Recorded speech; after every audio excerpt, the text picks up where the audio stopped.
Perfect, thank you. We're ready when you are, Chair.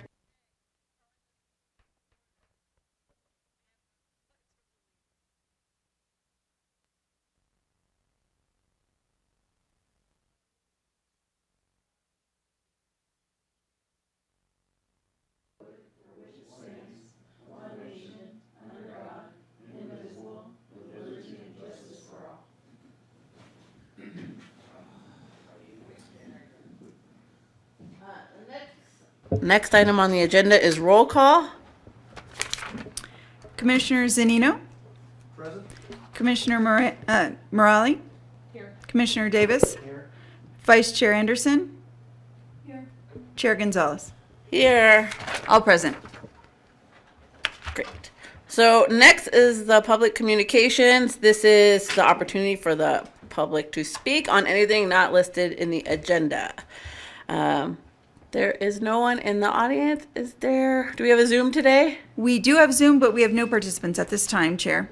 Okay, great. So with that, we'll move on to the next agenda item, which is the consent section. Again, we'll open it up to the public for an opportunity to speak on the consent agenda. Nobody here, nobody on Zoom. But the first item is the meeting minutes for the February 8th Police Advisory Mission. Can we have a motion to approve the meeting minutes from February? So Motion. Go ahead. So moved. Okay, do I have a second? A second. Okay, great. So the motion has passed and the commission has approved. Oh, we have to do them on the, do we have to do them? Go ahead and vote. Put the vote to Put it to the approve vote. motion to vote. I'm going to get this, y'all. Yeah, that's good. And Mr. Zanino? Is yours on there? I can do your vote from here. Are you at a yay or a nay? I'm a yay. All right, I got it. All right, that motion unanimously carries. Great. Now we're on to next regular new business. And up first is the chief with his annual report. Good afternoon, Chair Gonzalez. Thank you, Commissioners. I'm honored to be able to present this report to you. It's the South Lake Tahoe Police Department's 2022 Annual Report. First off, I would just like to thank everyone at the Police Department who helped get all the data that's in this report. I did not write this. There was a lot of people involved, so I really appreciate, too many to mention here today, but I really appreciate their assistance and Lieutenant Crivelli's help in getting it all organized in a report format. So go over just some quick notable events for 2022. We had the creation of our Parking Ambassador Program and a Community Service Supervisor position for the Police Department. We added a Police Administrative Lieutenant to our staff. And the biggest event for us, one of the biggest events for us in 2022 was that we switched to our new computer-aided dispatch report management system, records management system, which went live on December 14th, 2022. That was a major lift for everyone involved, especially the city's IT department, so special shout out to them. And then several key players in the police department, including Detective Morrison, Jillian Gard, and who is our dispatch supervisor, and Lieutenant Jeff Robertson. There's too many stories to tell about all the pieces involved in that, but it was a big deal. So it's going great into the new year. So that was a big deal for us. We had approximately 45, I'm going to start with the Joint Dispatch Center. In summary, we had about 45,000 phone calls into our Joint Dispatch Center in 2022. Over 11,000 of those calls were 911 calls into the dispatch center, and there was about 33,800 non-emergency calls. Moving to patrol and operations, they had about 28,200 calls for service. That was about 22,000 phone calls for service and about 6,200 self-initiated activity type events for the year. In general, in 2021, crime was down. We list 19 crimes. We kind of separate that out. 10 of those were less than they were the year before. 9 of those were more than they were the year before. So it was kind of a hodgepodge of what was up and what was down. Crimes that were down included homicides, assaults, bike thefts, domestic violence calls, and homeless-related calls for service. But when added all together, it was rough, if my math is right, it was roughly about a 21% drop from 2021. Also in the report, Oh, do we not ask questions? oh, you, sure. No. What do you think is attributing to that? I was asked that at city council as well, and I think there's a lot of reasons for that. It could be people not reporting as many crimes. It could be crime went down.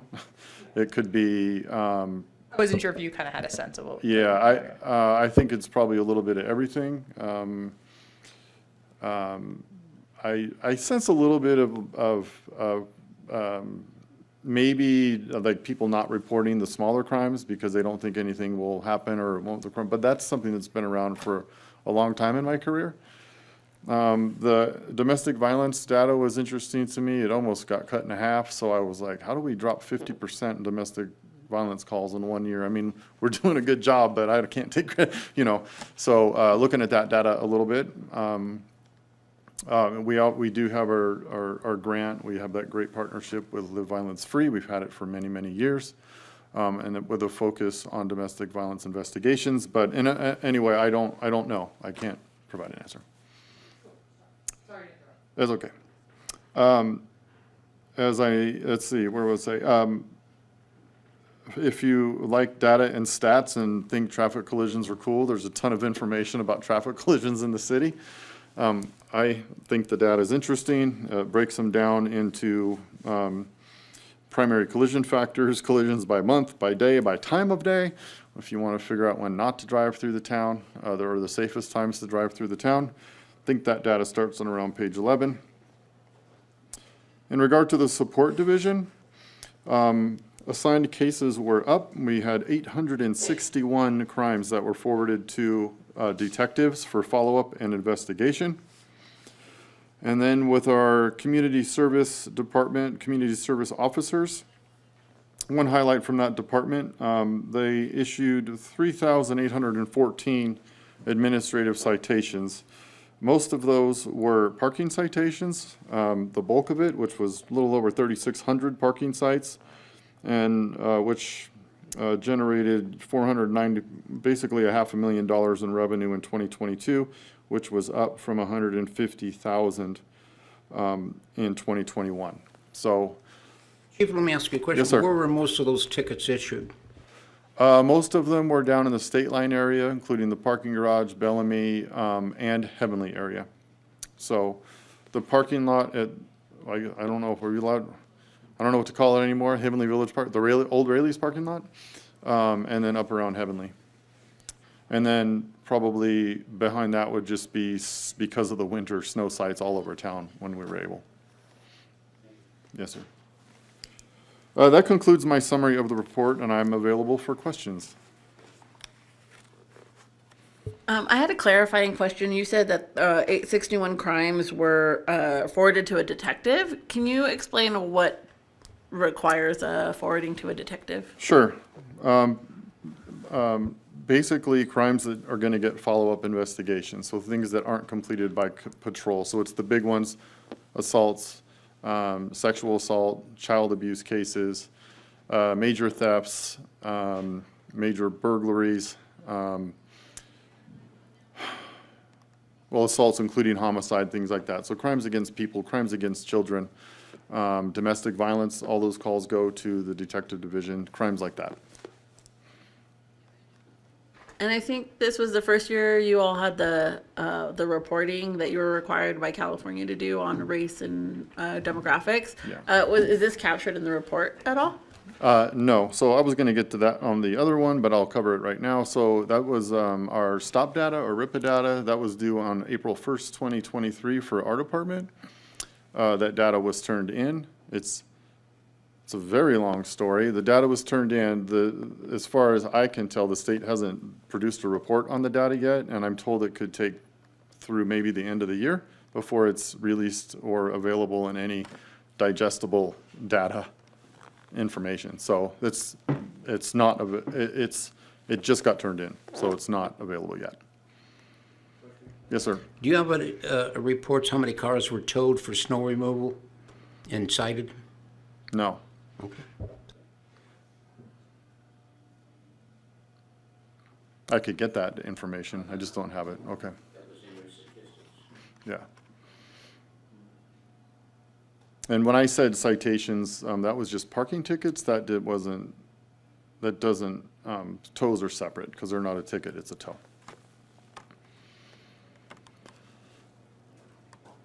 Are there any final questions? Okay. I think our only action item is to receive and file. Actually, we should note for the record the public comment requirement. I know there's no one in the crowd, but we should see if there's anyone on Zoom. Yeah, first day as chair, Yeah, so there- appreciate that. There are no participants on Zoom at this time, Chair. And just putting it on the record that I've opened it up for public comments for the audience here. For item number 2. And there's no one here, so we can receive and file it now? Okay, we can receive it. And so the next thing on the agenda is mental health calls for service. And Chief, you're up again. Thank you again. So at the meeting on February 8th, Commissioner Zanino requested an item be brought back for information purposes related to mental health calls for service and the trend over the last few years is what I heard you ask for, so hopefully, because that's what I brought you. So relatively short summary of that. It is in the staff report that you all received, but you can see by the report that basically mental health calls for service are up, especially between 2020, I have it for 3 years, 2020, 2021, and 2022. If my math is right, between 2020 and 2021, which I think is pretty significant, our mental health calls for service went up at about 34% from 2020 to 2021. So that was the difference between 239 calls in 2020 and 321 calls in 2021. And then it went up 3% more in 2022 to 331 calls. The last bullet point listed in your report, I wanted to just add a comment about that. It says transfers from Barton to behavioral health facility.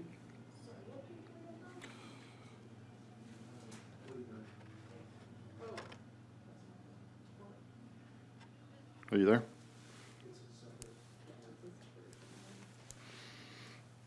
Is that document available? It should be. It's just the staff report, yeah. No worries. So it trended up. I was explaining that third bullet point there, transfers from Barton to behavioral health facilities.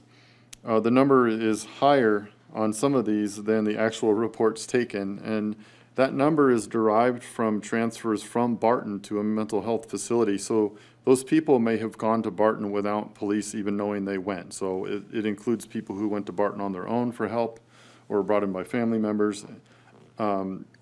So that's why that number can be high compared to the reports taken by the police department. The only other interesting thing, I thought that all calls went up 34% from 2020 to 2021. Those transfers went down 38% during that same amount of time. So that indicates to me that they were probably less critical type of calls, or that decreased, but the calls went up nonetheless. So one other note, that's my report on those calls and the trends on that. The other, I'll leave it right there for questions or. Thank you, Chief, very much for the report. Just one question in terms of when does a service call become a report? If you could just briefly walk us through that process. How does it become a call and then it transfers Sure. over? So a call is, someone calls dispatch and says, I think this person is in crisis or having a mental health issue. We go out to the call, we check on the person. Sometimes they have a normal conversation. They say, yeah, I'm depressed, but I'm fine. They don't meet, in essence, they don't meet the criteria under 5150 for us to detain them. If they do meet the criteria for 5150 and our officers decide this person needs to go talk to somebody because they're a danger to themselves or others, that would generate the report. So the difference is there's enough to articulate facts and circumstances that they're a danger to themselves or others. Thank you. Yeah. How many of these, I guess we can go through each year, curious to know if there's a trend line, are unique individuals versus repeated for the same? I don't have that data point specifically, but I'm sure there's a lot of repeats. That just tends, but it's probably a mix. And that would be to figure out how to like not have those repeats or work with those folks. That would be a different, that wouldn't be the police department. That's Yes. someone else in the mental, like El Dorado Mental Health Services. Yes and no. Okay. So I was gonna add at the end, are these clarifying questions? Do we want to do public comment and just discuss, or what do you want me to do? Are we discussing clarifying questions? I think we're just discussing. I don't think we've taken public comment at this point. Okay. I'll let you guys worry about that. I was gonna add the component of our stacks officer who deals with persons experiencing homelessness and or mental health disorders or substance use disorder stuff. We have a new stacks officer assigned this year, full-time, that's his job. He's hit the ground running over the last month. It's been fantastic. He's been very busy. He has developed, continued that working relationship with El Dorado County Behavioral Health Services here locally. Behavioral Health Services includes, I describe it as two prongs. There's the substance use disorder side and then the mental health services side through behavioral health. So he, on those people that we provide service to where they overlap and they generate a lot of calls for service, we share information internally with them, and they actually will write out together. They've started that. Actually, on Mondays, they're doing that for about 4 hours. And so they'll do follow-ups, they'll recontact people, et cetera, et cetera. And they really, their goal is to find those long-term solutions for those persons who require a lot of calls for service, or they're on our radar as having like a chronic mental health issue. So it's working great so far, and hopefully that will affect or get more long-term solutions for those folks. So that's part of the like, his duty or role Yes. is to figure that out long term. Absolutely. That's a ride along I'd love to join on, Okay. if that's an option at any point.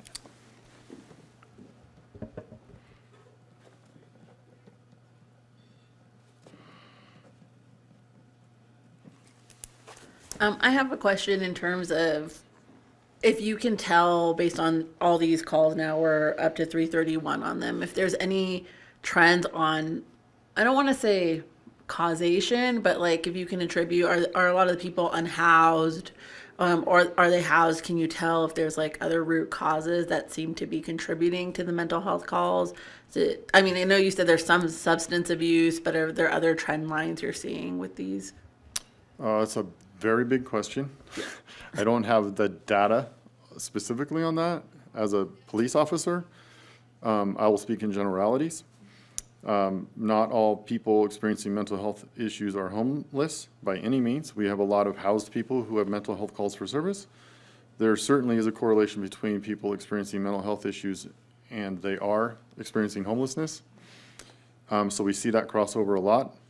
As for the reasons why, I give you my wild guess, which is I think COVID and a lot of things probably helps account for that jump between 2020 and 2021.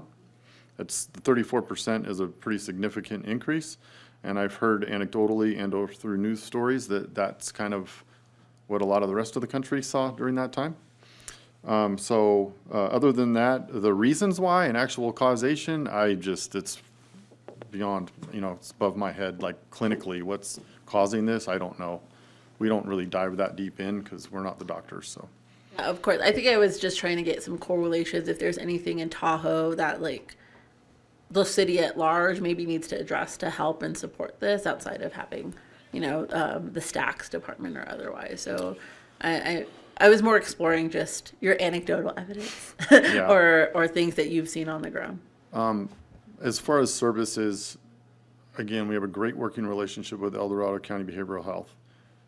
As part of the stacks philosophy, we've also explored all these other services in the community. When we did the presentation last year, and I had all those partners here, it included representatives from Barton Hospital, who has psychiatric services.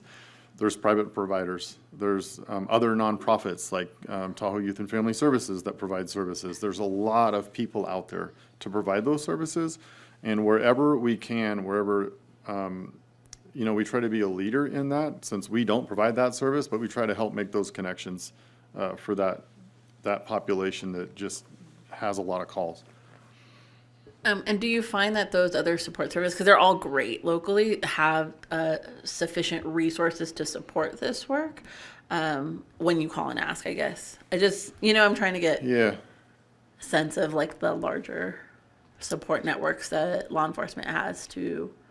I can't talk for them. I think if you brought them in, they would say, well, yeah, we always need more clinicians. We don't have enough cars, we don't have enough people.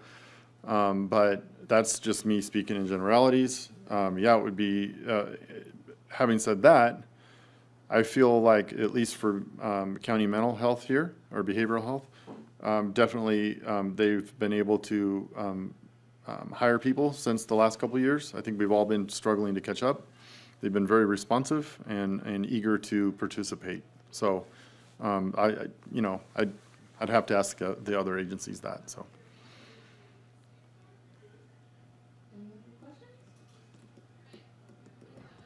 I'm going to remember this time to open it up for public comment to anyone on, there's no one here. Is there anyone on Zoom? No, Chair. No late attendees onto Zoom. Okay. So one more item on the regular new business, and that's the use of force stats. Chief? Yes. Oh, you did it for me. It's like magic. Thank you, Chair. So again, at the February 8th meeting, I believe Commissioner Morale asked for kind of a combination of you both to bring back an item on use of force statistics at the police department. So we did that for the last year. I'm going to run through those. And again, before I do that, the side note on there was a very narrow request from Commissioner Morale about when we pull our weapons out. It was difficult to find that data as a tracking point, so I didn't include it in this report. However, it is in the RIPA data as one of those questions, so when that data comes out, that'll be one spot where I'll bring back to the commission when that information is digestible. So anyway, I'll preface it with that. So I'm not sure. I went online and it indicated the beginning of next year, but that seems like a long ways away for me, so I'll have to research it more. So the raw data is there, but it's a long story. It's difficult to read. It's not like a list of, it's like hundreds of pages of stuff. So with that, the prettiest slide is on the screen for the least amount of time. So during that 1 year time, we had, and we did it for a year because that was when we started tracking a lot of these parameters better. Happened to be almost like exactly a year. So it was, and moving forward, we'll be able to keep collecting the data. During that year, we had, the year being May 1st through April 30th, 2023, we had approximately 23,000 calls for service, 37 uses of force. The demographic breakdown that was asked for, there was 30 males, 7 females, 26 white, 7 Hispanic, 2 Asian, and 2 black. So that comes out to a 0.16% for all the calls for service. And then this is just showing that demographic by percentage. 70%, if my math is correct, 19% Hispanic, 70% white, and then 5 and 5 for Asian and black. 81% were male, 19% were female. These next couple of slides, I tried to get information like what caused the use of force, what was happening right before and during the force. That's what these slides are attempting to capture because it's something we track. Those percentages obviously don't add up to 100. It's way more than 100, so they can be coexisting. And I didn't get the actual number of like how many events and which ones coexisted, but I don't know if you can read that, but 70% of the time the force was used to prevent escape. 75% it was to effect an arrest. And the biggest number, 92% of the time it was to overcome resistance. And then 3% had to do with the seriousness of the crime, 11% to prevent a crime, 22% to protect themselves, and 14% to protect the public. What the suspect was doing right before and or when the force was used, 89% of the time they were physically resisting or trying to get away. 73% of the time they were verbally resisting or expressing aggression. And then 46, just under half the time, is what we call passive resistance. And I would kind of classify, I call that the oak tree. Like the person just turns into an oak tree and says, I'm not going anywhere, you're not doing anything. And we have to still deal with that person who may be under arrest. So what was the officer doing right before the force was used? Just about all the time, 97% of these incidences started out with verbal commands and or control holds or takedowns. And then 24% of the time, when the force was used, it was a personal body weapon. And then, I don't know if you can read that, but it's the 8% of the time was a taser, 5% was an impact weapon, 0% deadly force this year, 0% chemical agents, and then canine 3%. And then a quick summary of injuries after the force. So just under half, there was no injuries. 32% there were abrasions, 30% complaints of pain, and 5% blunt trauma, that's like bruises and stuff. 3% there were cuts, and then broken bone 3% of the time, a broken bone. And I think that's the last slide summary it is. So that's the presentation on that. Hopefully that had the information you needed on the demographic stuff, but I'm available for questions. Yeah, I don't know, you're probably not gonna listen to me, but, I'm gonna listen. I'd love to request that you start tracking, when, like, in a way that, so you can pull the data easily, when guns are unholstered. I think, there's a lot of like nonverbal communication that happens, as you know, when one is escalating or de-escalating something, right? If I ask you, like, say, hey, take a seat, or if I say, hey, take a seat, and I put my hand on my gun, those are two different, but in this data, it's the same. And I think just tracking it alone will make officers more cognizant of how they're approaching situations, whether they're, and how they're approaching de-escalation, knowing that data is tracked.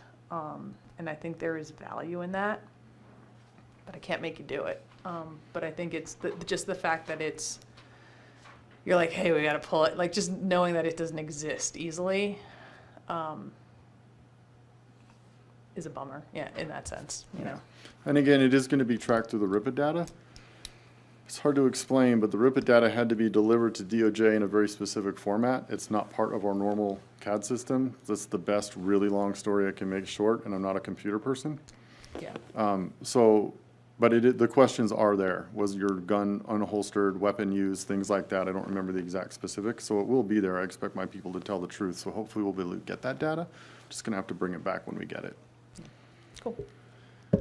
And Chief, I just want to circle back, making sure I'm understanding, and that is, the graphs that you show are based on the 37 Yes, sir. uses of force, right? Yes. Just that 37? Yes. Okay, thank you. Yes. In that use of force, how many officers are injured? You always ask me the question I didn't get the data for. That's important too. It is. Certainly our people have been injured. I can get that and I'll let you know.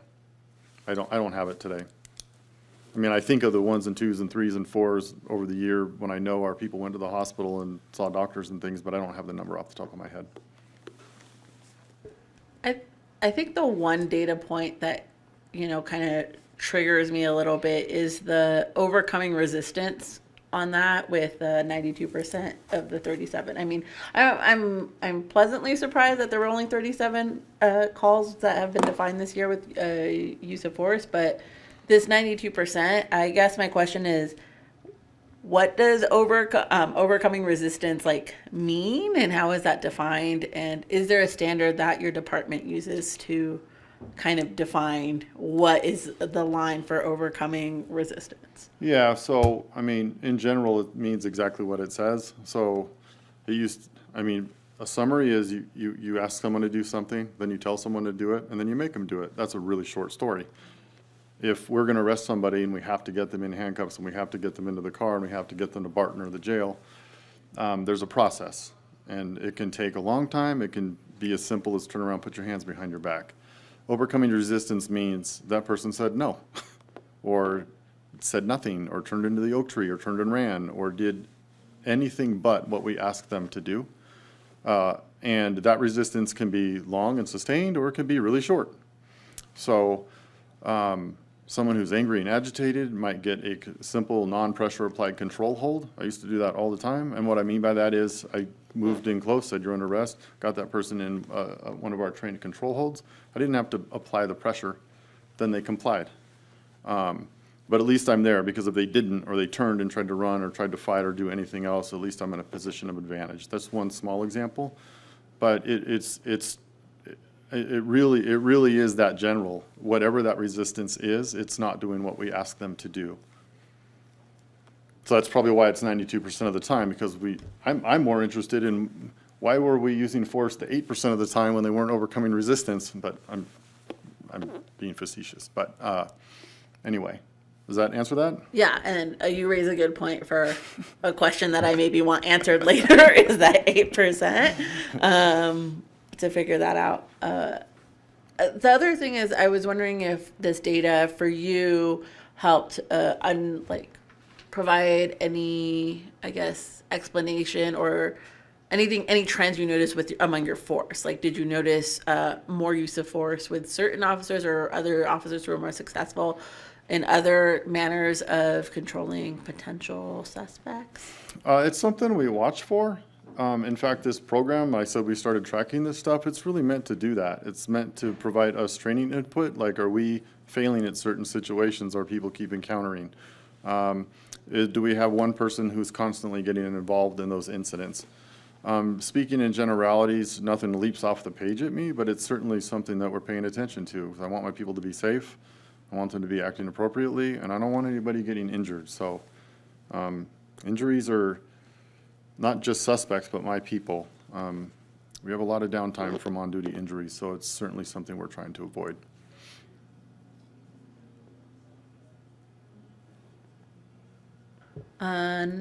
There are no other questions. I will open this one up to public comment as well. There's no one in the audience, Sue. We still have no Zoom participants, Chair. Great, and so next on the agenda is staff reports and updates.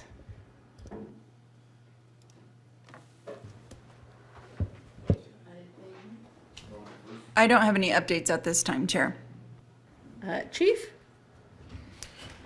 I've said enough. I don't. I've got a brief report today. So last week, my office hosted a training that was put on by San Diego City Attorney's Office on gun violence restraining orders, and working to strengthen partnerships between city attorneys' offices and PDs to pursue those in court. So we hosted a number of different agencies from around the area, and had a really good training on that. And we're going to be working with the police department over the course of the next few months to formalize a better process to pursue that in court, and to help them to pursue these restraining orders when needed.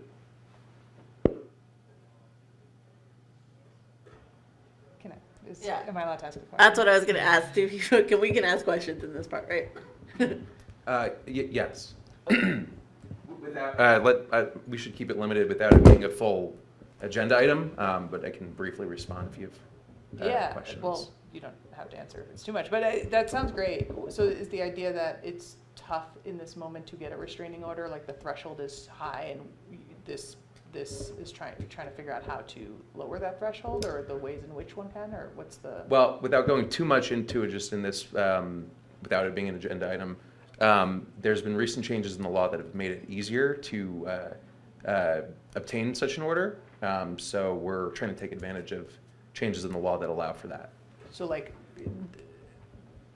training the staff so that, or how are you making it easier? What's the? To provide the police department with attorney support. Got it. In court proceedings. Cool. Any quick clarifying questions? I just had a quick question. So, was there any trends you picked out of that meeting in the state? Nothing that jumped off. It was more of a process meeting than an analysis meeting. Okay, thank you. Okay, do I open this one up to public comments? No. Great. So the next one is commissioner reports and updates, and this is our opportunity to add anything new on the agenda for next time. I think I missed the window because we only meet once every 3 months, but we have a 4th of July parade coming up. And I'd love to not have armored vehicles in it, if possible. But I don't know if I can put that on the agenda for the next one, because Well, that'll be they have- after the 4th of July parade. Have what? And there are MRAPs usually in it, and I don't love that. So I don't know if that's something we can discuss, or if it's not on the agenda, we can't. Well, I can just say that I am part of the 4th of July Parade Committee. Okay. And I can find out if we are having the MRAP in there. Yeah, that'd be Okay. amazing, thank you. Do you know, Chief, offhand? I don't know. Okay, yeah, I can get back to you. Yeah, it's been in it every year, so. Yeah. Kids love it. That's a general statement that I don't necessarily agree with, Tom. Oh, I disagree with you. Okay. Well, Like, I mean, I can at least send an email to the entire commission letting you know whether or not that's happening. Okay? Yeah, and then maybe if there's someone I can contact to submit a request or something, like an email. I think the commission should all write on the MRAP in the parade. Sue, when is our next meeting? I was just kidding. September, but I don't have the exact date. I can step out into the hallway and get it. if- No, yeah. that's fine. That's not 4th September. of July. Not before 4th of July. Sorry, I'm taking it off the rails, and I apologize, guys. No, it's fine. I'm just seeing when we could have the discussion. If Madam Clerk, if we can get that information in emails, I think that would cover that. Other agenda items that people might want to put on? I kind of think if we could get a little bit more information about the training regarding those gun violence restraining orders, just to understand what they are and how they function and what the new trends in the laws are, would be a cool and interesting thing to do. I can't think of what else I'd like for September. That feels like so far away from right now. And then do we have another commissioner who will support the chair's request? We need a second from another commissioner to bring that item back. I'll second that. Okay, great.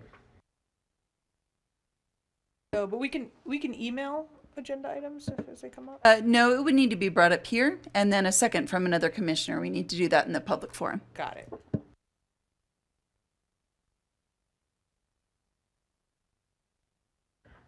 Chief, I'm gonna ask that if the RIPA data is up and available by that time, I know you said the projected looks like that one. Is it possible to maybe get that in September if it is available? I will monitor that and bring it back if it's available.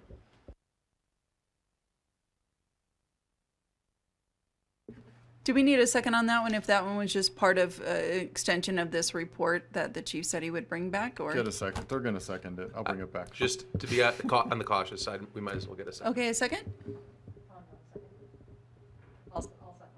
I'll second it. Thank you, Mr.